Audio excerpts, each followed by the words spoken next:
20 ലക്ഷത്തിൽ ആർക്കൊക്കെ കിട്ടും? എനിക്ക് കിട്ടിയില്ലെങ്കിലും കുഴപ്പമില്ല, നോ പ്രോബ്ലം. 2, 3 റിപ്പീറ്റ് ചെയ്തവരുമാണ്. അതായത് ഒരു കുട്ടി കഷ്ടപ്പെട്ട് ഒരു വർഷം റിപ്പീറ്റ് ചെയ്തിരിക്കുകയാണ്. എന്നിട്ട് ആ കുട്ടി പറയാ 20 ലക്ഷം പേര് എഴുതിയതിൽ ഇനി എന്താണ് ഈ 2, 3 റിപ്പീറ്റ് ചെയ്തവർക്ക് കിട്ടുമെന്ന്. ഒരിക്കലും കിട്ടൂല. കാരണം 2, 3 റിപ്പീറ്റ് ചെയ്തവർ തന്നെ എനിക്ക് തോന്നുന്നു 2 ലക്ഷം 3 ലക്ഷത്തിൻ്റെ ഒക്കെ മേലെ കുട്ടികളുണ്ട്. അതായത് 2, 3 തവണ റിപ്പീറ്റ് ചെയ്തവർ 2, 3, 4 ലക്ഷം കുട്ടികൾ പരമുണ്ട്. ആകെ 1 ലക്ഷം സീറ്റാണ് ഗവൺമെൻറ്റും പ്രൈവറ്റും സെൽഫ് ഫിനാൻസും NRIയും എല്ലാം കൂടെ ചേർന്നിട്ട്.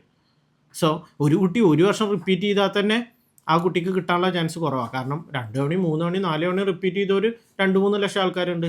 ആകെ 1 ലക്ഷം സീറ്റേ ഉള്ളൂ. ഈ കമൻറ്റും ഈ വീഡിയോസൊക്കെ കണ്ടതിന് ശേഷം കുട്ടിയുടെ അമ്മ പറഞ്ഞു ഇത്ര ഇനി റിപ്പീറ്റിങ്ങിനൊന്നും പോകണ്ടാന്ന്. സോ ഇപ്പോഴെങ്കിലും ഈ നീറ്റ് എക്സാമിന് വേണ്ടിയിട്ട് ഇത്രയും ഇമ്പോർട്ടൻസ് കൊടുക്കാണ്ടിരിക്കുക, ഇതിൽ ഇത്രയും പ്രഷേർഡ് ആവാണ്ടിരിക്കുക. ഞാൻ വീണ്ടും വീണ്ടും പറയുകയാണ്, നിങ്ങൾ MBBS ആണെങ്കിൽ MBBS നാട്ടിലോ വിദേശത്തോട്ടോ നോക്കുക. ഇനി വിദേശത്ത് താല്പര്യം ഇല്ലെങ്കിൽ വേറെ ഏതെങ്കിലും കോഴ്സിന് പോകുക. 1, 2, 3, 4 വർഷം റിപ്പീറ്റ് ചെയ്യരുത്. നിങ്ങൾ ഈ സോഷ്യൽ മീഡിയയിലും അവിടെ ഇവിടെയൊക്കെ നിങ്ങൾ ഒരു കാര്യം ക്ലിക്ക് ചെയ്ത് കഴിഞ്ഞാൽ പിന്നെ കാണുന്നത് എൻട്രൻസിനെ കുറിച്ചിട്ടുള്ള പോസിറ്റീവ് വശങ്ങൾ മാർക്കറ്റ് ചെയ്ത് വെച്ചിട്ടുള്ളതാണ്. അതിനകത്ത് വീണ്ടും 1, 2, 3 വർഷം കൊണ്ടുപോയിട്ട് കളയാണ്ടിരിക്കുക.